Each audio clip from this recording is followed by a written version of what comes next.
I still get chills thinking about that day. Hands up, you're trespassing on private community property. This shrill voice piercing the quiet afternoon like a bad alarm clock you can't shut off.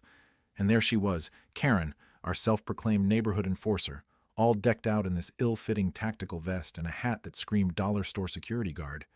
But the real kicker was the handgun glinting in the sun, pointed straight at my daughter Rachel. My heart just dropped, blood turning to ice as I watched. But Rachel, God bless her steady nerves, she didn't even blink, just stood there with this look of quiet disappointment, like she was dealing with a tantrum-throwing toddler instead of a grown woman with a loaded weapon. "Ma'am," she said, voice calm as a summer pond, "I need you to put that gun down right now." And Karen just cackled this wild, off-kilter laugh. "I'm making a citizen's arrest. This is my turf." Little did she know she was staring down the barrel of her own downfall. Because Rachel wasn't just my kid, she was the freshly minted county sheriff. And this was the explosive end to a twisted saga that had been brewing for months.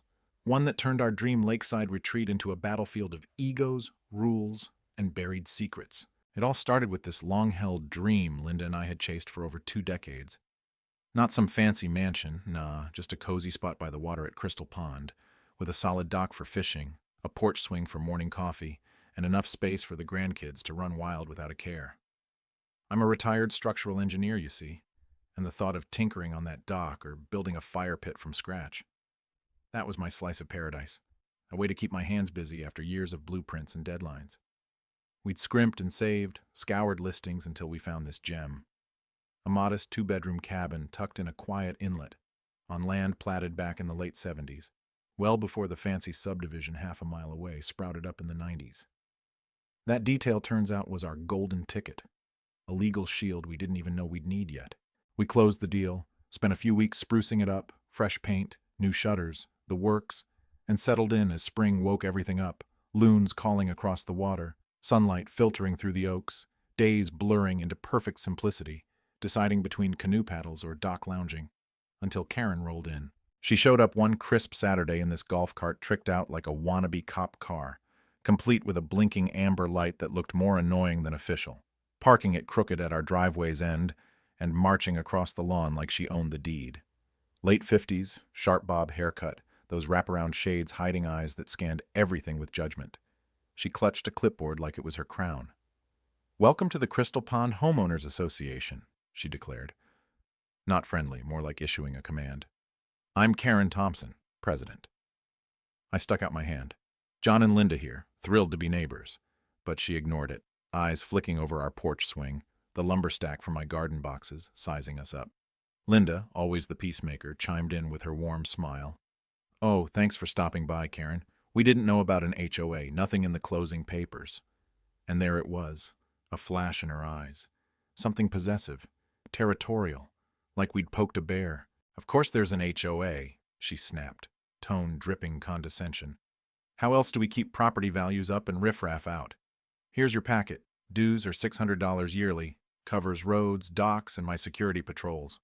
Tapping that silly cart like it was a badge of honor. It rubbed me wrong, this instant demand, no real welcome, just rules and fees. As an engineer, I live by facts, contracts, not assumptions, and something felt off, like she was overreaching, maybe compensating for some deeper insecurity, a need to control after who knows what in her past, perhaps a failed career, or a life where power slipped away. That night, I dove in, spreading surveys and deeds across the kitchen table, cross-checking county maps online. Bingo! Our plot and a few others were grandfathered, separate from her 90s development, meaning her HOA was optional for us, her jurisdiction stopping cold at that invisible line. Her bylaws, dug up from the web, were a mess of power grabs she'd pushed through, giving herself veto rights on everything from paint colors to party sizes. It screamed someone who'd turned a volunteer gig into a personal fiefdom, maybe to fill a void or worse, pocket perks. We talked it over with Rachel when she visited with her hubby and our 2 little tornadoes of grandkids. She's sharp as a tack, climbed from deputy to sheriff in a decade, all grit and smarts, and we were bursting proud, though she kept it low-key online. Over burgers on the deck, I vented about Karen's visit, her fake cop light, and Rachel's eyes narrowed with that professional glint. "Dad, that's skirting impersonation laws. You can't play pretend cop without consequences." And when I said we weren't joining, she nodded. Smart. Why pay to be micromanaged? But deep down, I felt this unease, like we'd unwittingly challenged her fragile empire, built on intimidation and unspoken fears among the neighbors. The pushback started subtle. A polite letter from me declining membership, citing the records, wishing her well thought that it ended. But 2 days later, a violation notice slapped under our wiper, fining us $75 for unapproved materials, that lumber stack, quoting rules from a contract we'd never signed. I ignored it, moved the wood inside, but it gnawed at me. This entitlement, like she couldn't fathom a world where not everyone bowed. Maybe it stemmed from her own isolation. Her husband Larry, this silent shadow always trailing her, or jealousy over our independent slice of the pond. Then came the surveillance. Her cart parked across the road daily, just watching, clipboard ready, this juvenile stare down that turned our haven sour. Linda tried sweetness, crossing with iced tea. "You look parched out here, Karen." But she snapped, "I'm on duty, no bribes," leaving the glass to sweat untouched. A petty rejection that stung, highlighting her paranoia, her walls against real connection. It escalated at my 60-second birthday bash. 20 folks grilling, music low, pure joy, until her cart screeched up, blocking the drive as friends pulled in. "Noise violation!" she bellowed, clipboard waving. "And too many cars! Bylaws cap guests at 4 without approval." My buddy Steve leaned out confused. "Ma'am, we're just parking problem." "I solve problems," she grandstanded. "This ain't a frat house." I stepped in, voice firm. "Karen, this is my land, my friends. Move your cart off the county road." But she lied right back. "We maintain this road." Rachel, in jeans and tee, sauntered down casual. "Hi, I'm Rachel. What's the issue?" Karen sneered. "Another rule breaker? Disperse or face fines." Rachel probed gently. "Which law exactly?" "Bylaws bind members." "We're not," and Karen's face twisted. "Smart aleck, huh?" "You'll learn." Snapping pics of plates before slinking off to watch like a sullen hawk. It poisoned the party, guests whispering, me reassuring. But inside, rage simmered. This wasn't about rules. It was her wounded pride, our freedom a mirror to her control freak life. Rachel pulled me aside later. "Dad, this is harassment, blocking roads, detaining folks, illegal. Document everything." So I built my Karen file, maps, notices, timelines, engineer-style prep for the storm. We added a camera, reported her stunts quietly, and then she went dirty.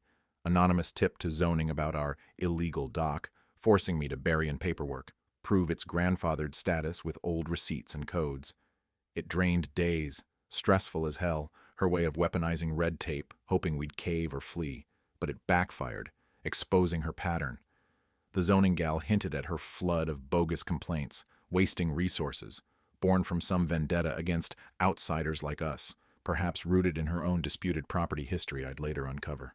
Digging deeper with Rachel's help, we hit pay dirt. Her HOA's nonprofit status lapsed years ago, a ghost entity, dues vanishing into her pockets, no plowing last winter, dock rotting despite $24K yearly from 40 homes. Neighbors like Harold, her cowed committee guy, whispered at the post office, "She fakes votes, skips repairs, we're snowed in ourselves." His weary eyes betraying years of enabling, afraid of her wrath but craving change. Mike down the road shrugged it off before. "She's a pain, but keeps renters quiet." But our push revealed the fraud. Her authority, a scam to fund her ego. Or maybe debts from Larry's failed business, turning community into cash cow. We struck back 2 ways. A letter to every resident. Facts laid bare. Dissolved core, missing funds, failed maintenance, no threats, just truth, stirring whispers, porches buzzing. We knew it'd unhinge her, her control cracking, and sure enough, Sunday exploded. Cart roaring onto our lawn, crushing flowers, her face a fury mask, letter crumpled. "How dare you slander me after all I've done?" I blocked her path. "You're trespassing. Leave." But she raged. "This is my pond, my rules." Rachel approached, swimsuit and towel. "Everything okay?" Karen spun, sanity snapping. "You ruin everything. Hands up, citizens arrest." Pulling that gun, aiming shaky at Rachel's chest. Time froze. Linda gasped. Grandkids froze lakeside. But Rachel transformed, voice steel. "Ma'am, I'm Sheriff Rachel Hayes. Drop the weapon now, or face felony assault." Karen blinked, disbelieving. "You're no sheriff, just a brat in a bikini." Sirens wailed, my son-in-law's quick 911, and as deputies swarmed, her empire crumbled, gun dropping, cuffs clicking as she whimpered, "But I'm president." A pathetic end to her delusion, eyes pleading as reality hit, not a villain, just broken, her power a facade over loneliness. The fallout was sweet, charged with assault, fraud, impersonation. She pled out to probation, therapy, no more HOA gigs ever, sold the house cheap to a nice family. Neighbors rose up, dissolved the mess, built a fair one. I consult informally, no strings. Our pond's peaceful now, coffee uninterrupted, grandkids splashing free, Rachel a local hero for her cool under fire. But here's the thing that lingers. Was she pure evil? Or just a product of unchecked power twisting good intentions? Communities need rules, sure. But when does enforcement become tyranny? And who draws that line? I'd love to hear your take. Drop a comment below, share your wild HOA tales, or debate if justice was too harsh or not enough, maybe even hit like if you've battled a Karen yourself. Let's chat because these stories, they hit close to home for all of us.